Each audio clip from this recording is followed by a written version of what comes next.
It's another Football Friday hangout from the Opubco studios here in Oklahoma City. I'm Jenny Carlson sitting in for sports editor Mike Sherman, and even though it's the off season, we've got lots to talk about. A big chunk of our college football team joins me right now. I'm joined by Kyle Fredrickson, Oklahoma State beat writer. Hey, Kyle. Good to be here. Also by Jason Kersey, OU beat writer. Hey, Jason. Hey. And our esteemed columnist, he's the sports writer of the year in Oklahoma, friends. It's Barry Trammell. He's not even gonna say anything to that. I know. I was getting ready for a speech or something. I'm saving my voice. Oh, Every sure. time I talk, I got a cough. Well, Fair enough. I'm with you there. Well, friends, let's start with some news out today. The College Football Hall of Fame has announced its next induction class. It's a big one. They always seem to have a lot, but at the top of that list for folks around here will be Brian Bosworth, the OU linebacker, who's long been talked about as Hall of Fame worthy. He gets the nod. He'll be joining the Hall of Fame. Also some names of note: Ricky Williams, the Texas running back; Trev Alberts, the linebacker from Nebraska. Like I said, it's a long list, so I'm not going to bore you with the details, but Bill Snyder, the K-State coach, is also going to be inducted, as is Jim Tressel. Barry, let's start with you as we talk about Brian Bosworth. Is this just a matter of time finally heals all wounds and all craziness, and it was finally time for Brian Bosworth to get in? Yeah, I think Brian paid his penance. You know, he was an outlaw figure there in the 80s, and the establishment didn't know what to do with him. He certainly didn't make it easy on himself, getting busted for steroids there at the end of his career, and wearing the T-shirt against on the sidelines when he was suspended against Arkansas. So he had to pay his dues, which means sit out a decade or two. He came along, he hadn't played now in almost 30 years. So I'd say he's paid his dues, and he takes his rightful spot into the College Football Hall of Fame. And his old coach did the same thing. But Barry Switzer waited quite a while to go in, so he was 13 years out of college football when he finally went in. So I think it is time for Bosworth. Yeah, as you look at this list of guys, and I know we'll have a complete list on newsok.com at some point here, but if you look at the list, it's not as if Brian Bosworth is the longest awaiting induction into the Hall. There's guys from the 60s, the 70s, so Bosworth playing in the mid-'80s is definitely not waiting the longest. But Jason, he is the two-time Butkus Award winner. Nobody else can say that, and that's the type of thing when you look at the resume. It looks like he definitely has the resume to get into that College Football Hall of Fame. Oh, yeah, I mean, there's no doubt about it. He certainly belongs in, and I think, like Barry said, he paid his penance and waited a long time. And, I think that it probably helped him that the ESPN 30 for 30 episode, Brian and the Boz, came out this last year. That probably helped maybe with some voters, I don't know, but I would imagine that played a role in his finally getting in. He was sort of put back out there, and people sort of remembered why they loved him so much in the first place. So yeah, but it's absolutely deserved. Yeah, and obviously Barry mentioned the fact that it did take Barry Switzer a bit to get in, and now Brian Bosworth, probably his most iconic player, will also join him in the College Football Hall of Fame. Guys, we've got a lot to talk about. Let's get to some other topics that are definitely of interest to people, that being coaching changes. Both OU and OSU experiencing some forced changes at OU, as we found out earlier this week. Both Josh Heupel and Jay Norvell on their way out. Now Oklahoma looking for a new offensive coordinator. At OSU, we knew Van Malone was heading to SMU, but then we found out yesterday that Jason Ray, the receivers coach, is also out at OSU. Let's start with OU because that obviously, with the firings, has gotten a lot of people talking and hiring for that offensive coordinator spot. Jason Kersey, I don't know if we know much at this point. Bob was pretty tight-lipped, but news is kind of starting to trickle out. Garrick McGee was apparently contacted about his interest. He said no. What do we know at this point about where Oklahoma might be pointing as it looks for its next offensive coordinator? Well, I think that one name that everybody's talked about the last few days is Sonny Cumbie, the former Texas Tech quarterback and TCU co-offensive coordinator, was apparently in town the other day visiting with the OU coaches. I would imagine that he's probably not a candidate to be the play caller. I think he's probably they're probably looking at him to be the quarterback's coach and maybe give him a co-offensive coordinator title. I think that'd be a home run hire. The work that he did with Trayvon Boykin was tremendous this year. I mean, he went from being a guy that did not look at all like a Division I quarterback his first 2 years, really, to now being the Big 12 Offensive Player of the Year. So I definitely think that would be a big time hire. Also, he's worked in the past with Baker Mayfield. He's got a great, not very many people know, but he's got a great relationship with the Knight family. George Knight, Trevor's dad, considers him to be a good friend. So I think that in many ways that hire makes sense. But for the other spot, I don't know. There's still a lot of names floating around, and I don't think anybody knows anything for sure. I think Bob Stoops is probably the only one who really knows what he's thinking. Yeah, definitely. So, Barry, I wonder if there's been any sort of guesswork, maybe is the best way to put it, but any sort of telltale signs. A guy like Garrick McGee, he's obviously an OU alum, OU connection, so maybe that's the outreach there. But is there something about his play calling style that maybe leads us down the road to sort of have an idea of what type of style or what type of pedigree Bob Stoops might be looking for in that next offensive coordinator? No, I personally don't think that Garrick McGee was a candidate. I think that was a red herring floated by somebody. I don't know what happened there, but I don't think Garrick McGee was a candidate. And I right now, I don't think we have a good solid clue on what Stoops wants to do. Cumbie, when you look at what Texas Tech has done and then what TCU did last year, that's a wide enough gulf that you're not for sure what Bob Stoops might do. So I think that to me is the mystery. Far more interesting to me than who he's going to hire is what system he's going to employ. So that's what really fascinates me.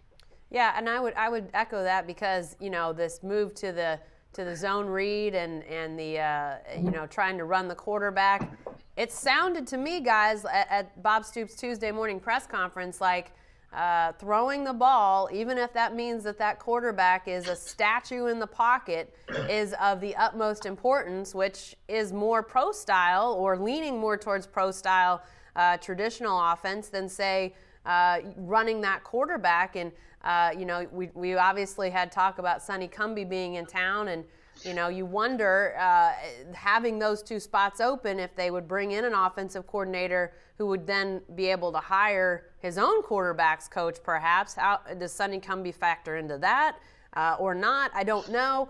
But, Jason, it sure seems like Bob Stoops was hinting throwing the ball, even if it means no quarterback run game, that's of the utmost importance now. And I think he's always sort of said that, even when they were installing the zone read, he always said that throwing the ball would always still be the most important thing they looked at quarterback. But they certainly did try to implement the zone read. It really didn't work. I mean, there were games where it really looked good and was exciting to fans, I think.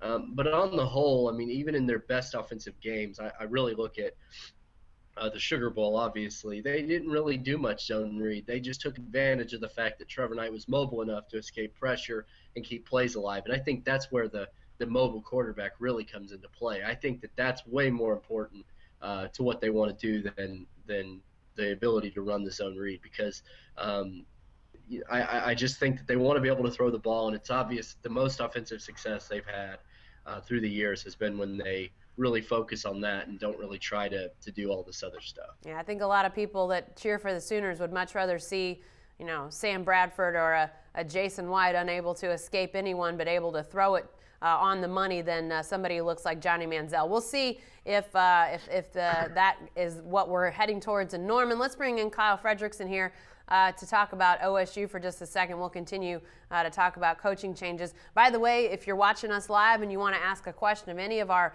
college football coverage team, you can go to newsok.com/live and type in your question right there, and we'll get to as many of them as we can. But Kyle, Van Malone, we knew about his departure. Seems like it's now been almost a month, maybe more than a month. He's going to SMU, so we knew that job was open. But Jason Ray also leaving. But Mike Gundy has already moved to replace. What do we know about Jason Ray's departure, and what do we also know about the new hires?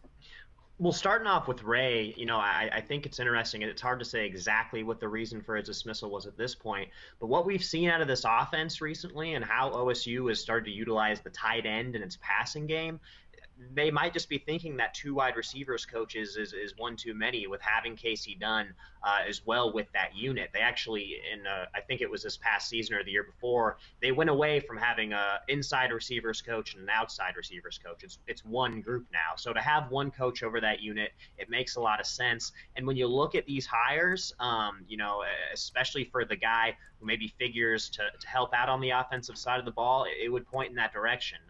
Eric Wolford was the head coach at Youngstown State the past 5 seasons. Mike Gundy has yet to say what his role will be, but he says that he'll be an offensive coach. He has experience coaching tight ends. He has a ton of experience coaching offensive line. So there's a chance that he might work with Bob Connolly in some way to kind of continue to help this unit improve and kind of have that focus on tight ends. And with both of these hires, we're talking about guys who've recruited in Texas and have ties to the staff. With Wolford, he was at Arizona coaching the offensive line back in the early 2000s when Casey Dunn was coaching running backs. So he has that tie to the program. It makes sense why they'd bring him in. And then a guy in Dan Hammerschmidt, who comes in as a defensive coach, likely just slips right into that role that Van Malone had filled.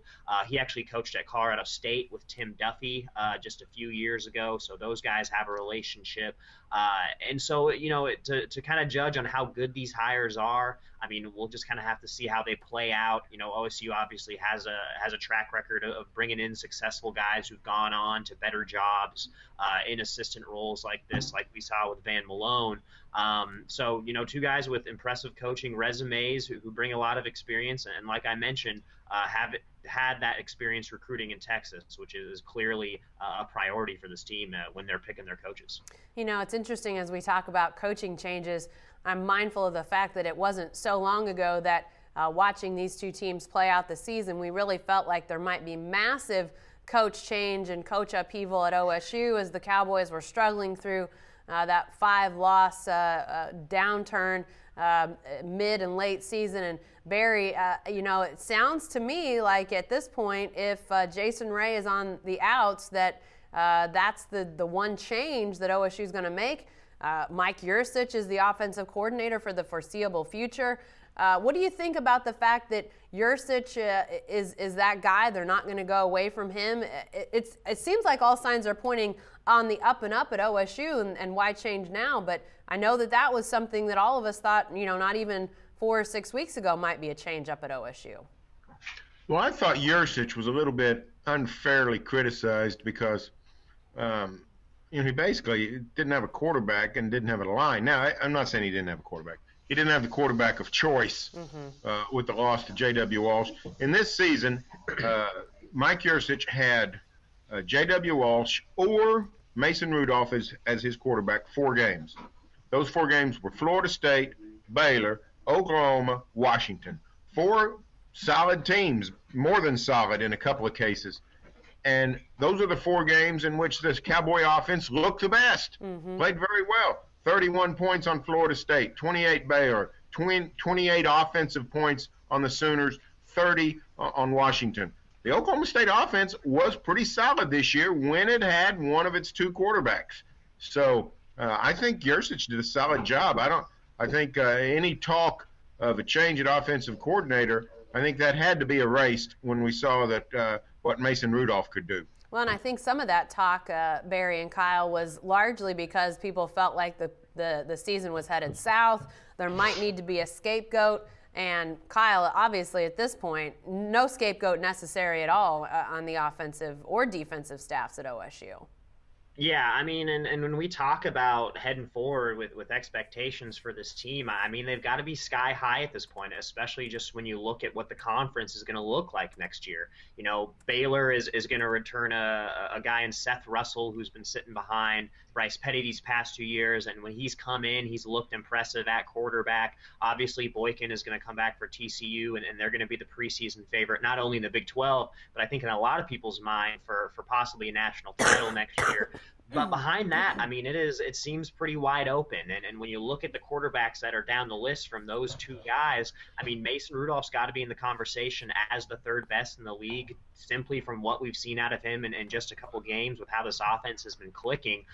So all that talk about coaching changes and the things that OSU would have to do differently to kind of revive this team really all kind of figured itself out once Mason Rudolph got plugged in this offensive line. It just kind of seemed to become more of a cohesive unit. So lots of reason for optimism moving forward. And, at least for another year, if this offense continues doing what it did these past couple games, I mean, Mike Yurcich's job is got to be real safe.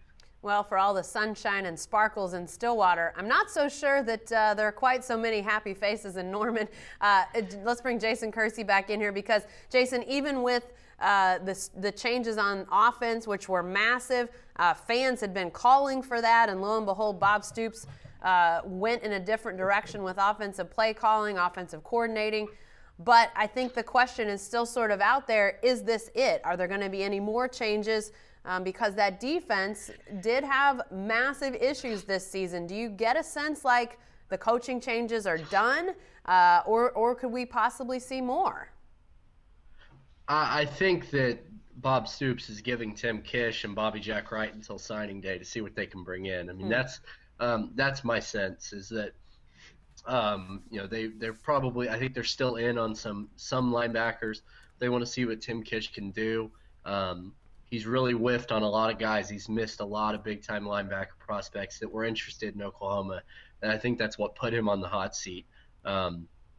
With Josh Heupel and Jay Norvell, there was no reason to wait because OU had already signed D.D. Westbrook, the junior college receiver, and John Humphrey, the high school receiver, the only other receiver in the class, had already signed a financial aid agreement and was going to enroll early anyway. And there were no quarterback commitments. So there was really no reason to wait on those guys. In the past, he's waited until after signing day to do these staff changes for that very reason. But I do think that there's a chance that if they don't get a linebacker or two, that Tim Kish will be out. And I think Bobby Jack Wright could potentially move into an administrative role. And we'll see what happens there. But they do have a graduate assistant coach that I think they're really excited about that could move right into that cornerback spot if Bobby Jack Wright was to move off the staff.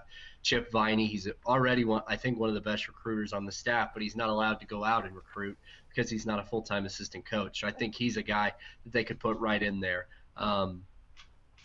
So I think a lot of it we'll just have to wait and see. Yeah, and Barry, I think you might have mentioned this on the day of Bob Stoops' press conference that at the very least, this puts everybody on the Sooner defensive staff on high alert because while nothing happened this week with them, they have to know that things have to improve in 2015. Well, yeah, I mean, I think Bob Stoops, not just Mike Stoops, but Bob Stoops joins that brigade as well. Mm-hmm. I mean, I think what Bob said was, you know what, I'm not going to fire the coordinator who deserves it most. I'm just going to fire the coordinator who's not my brother. So that's fine, but that puts Bob Stoops in a make or break situation because when it comes time to make the next switch, they might just say, you know what, you just go along with him. So I think the defense is definitely on high alert now. There's reason for optimism. Bob said 9 guys back. Front 7 was very solid. If you get one corner and 2 safeties to halfway cover and halfway tackle, you have a big improvement. So, some of the young guys, I was pleased with their progress. I thought they could turn into players. So, I don't think it's a hopeless cause with that OU defense, but it's definitely under the gun in 2015. Jason, I'll give you the last word on this before we turn to some individual players who one looks to be staying, one looks to be going. But what in your mind has got to change on the defense? I mean, I know there's no quick fix. I get that. But you've watched this team. You've watched them up close. You've heard the talk. Is there a sense of if this changes, this will make a big difference? Well, I do think that it's important to remember that, that Mike Stoops, the job that he did in 2013 was really pretty good. I mean, right.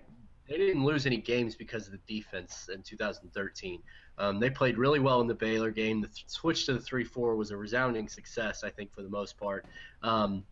They lost a couple of really key guys in Aaron Colvin and Gabe Lynn, and I think that made a big difference. You saw what happens when you have really young guys in the secondary, and I think that's a result of a bunch of recruiting failures from even times before Mike Stoops even got here. The 2011 recruiting class is a disaster if you look at it. I mean, there are maybe 4 guys in that whole class that did anything during their time at OU, and that's the group that would be redshirt seniors next year.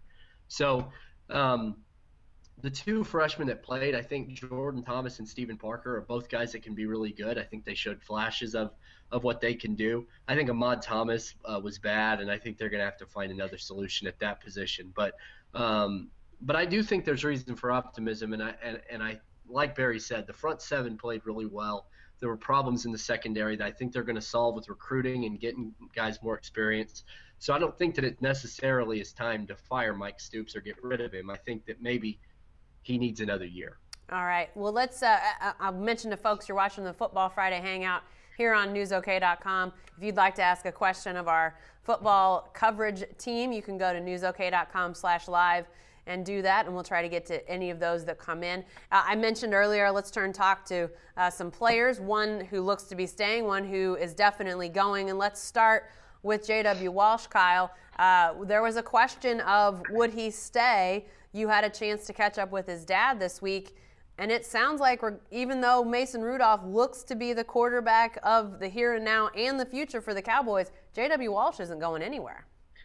It sure doesn't sound like it, and like you had mentioned, I had talked to John Walsh, his dad, who's still at Denton Guyer, coaching a high school football powerhouse in Texas, and he says that JW is 100% locked in. He's focused on getting Oklahoma State to a Big 12 title game, and we still have yet to talk to JW about this, so, you kind of have to take it at least a little bit with a grain of salt.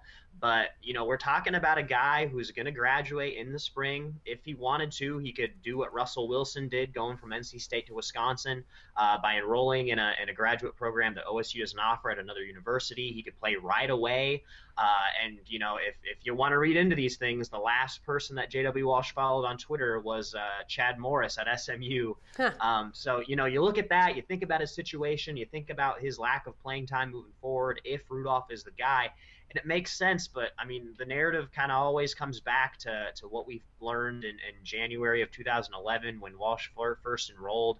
He's really been defined as that team-first guy. The way that his dad talked about the injuries that he suffered for a coaching family. It's more part of the game rather than a tough break that kind of makes you look elsewhere to get playing time. So he seems as committed as ever to the university. But, at quarterback as their starter, it sure doesn't seem like that's his future. But with how the quarterback carousel has been in Stillwater, whether it be injuries or whatever, the chances of multiple quarterbacks playing next year have got to be pretty high. And JW is going to go into camp solidly as that number 2 guy. So there's a lot of reasons for him to stay. I mean, he's going to kind of ride out these last 2 years. He's already invested so much in the program. But if he does want to be a starting quarterback week 1, I mean, OSU, I think at this point clearly isn't his best option. Okay, Barry, put yourself in J.W. Walsh's shoes. You love OSU, or at least it seems as though you do, but you also love playing quarterback. Do you stay? Do you go? Do you request a position change? What would you do if you were in J.W. Walsh's shoes? Well, I always look at this. This, to me, is always an easy decision for any in particular individual, which is this. If you enjoy where you're at, you stay. If you like the guys you're around with, if you're really close friends with a bunch of people, if you feel like you have a status with the team, if you like the academic situation where, what's going ahead in terms of if JW has graduated, if he's going for a postgraduate degree, if you like where you're at, I wouldn't mess with it. If you're just, well then, you know what, take a flyer on another school and go play somewhere and be Russell Wilson at Wisconsin or whoever it might be.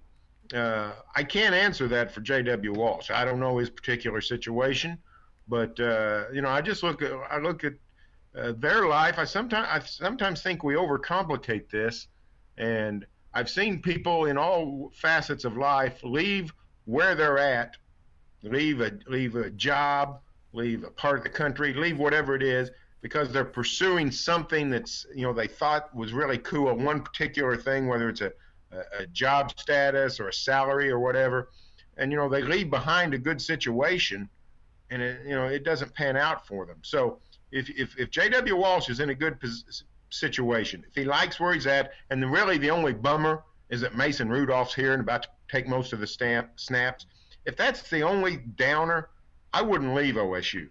But if I was thinking, I'm pretty much got what I need out of this place. It's been good, but I'm ready to move on. Well, then go to SMU or North Texas or wherever and try something else. But I can't answer that for J.W. Walsh. I think he's got to answer it, and I think it's basically what I'm saying is this. It's a decision that has to go beyond number of snaps taken on the football field.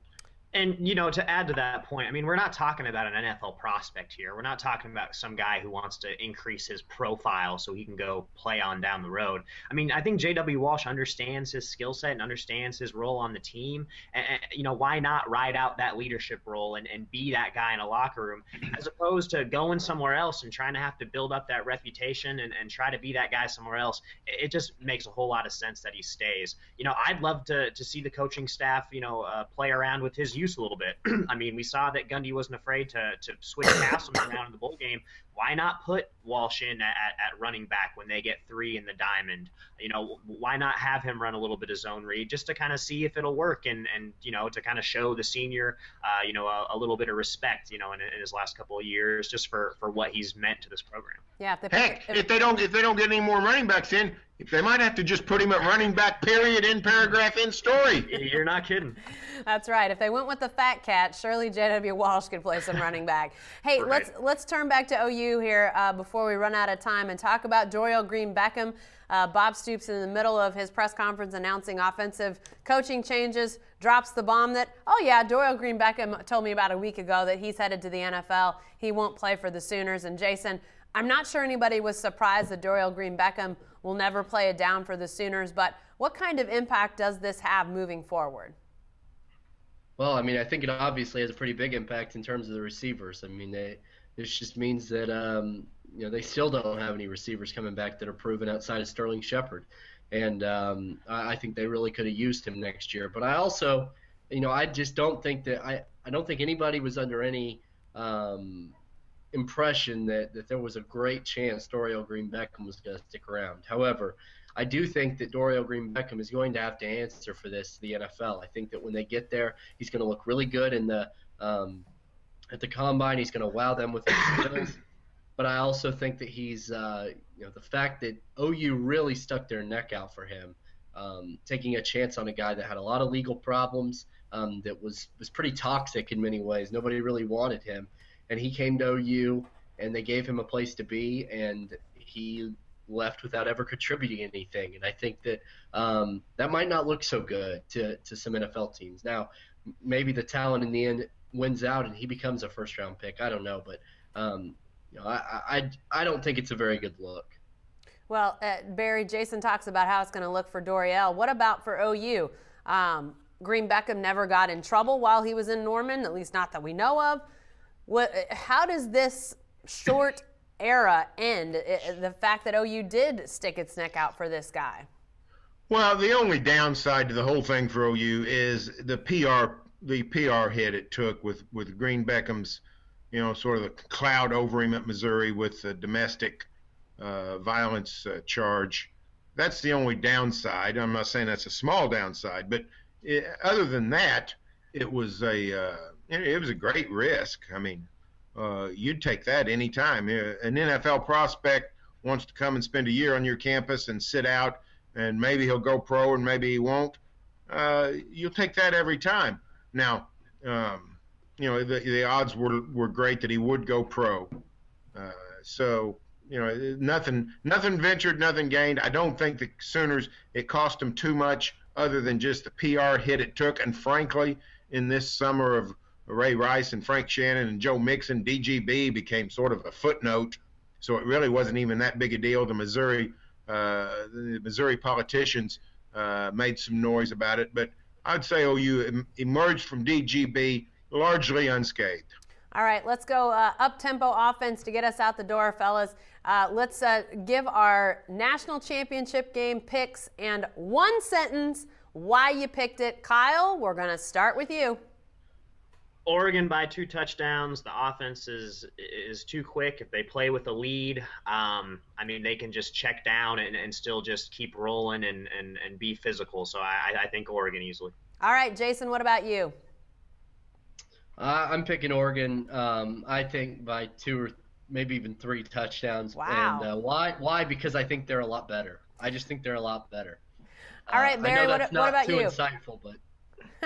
I'm going to take Oregon. I think Ohio State on a great run, but is still playing with its 3rd best quarterback. Oregon's playing with its best quarterback, who's also better than anybody else in the country. So I'll say the Buckeye magic runs out.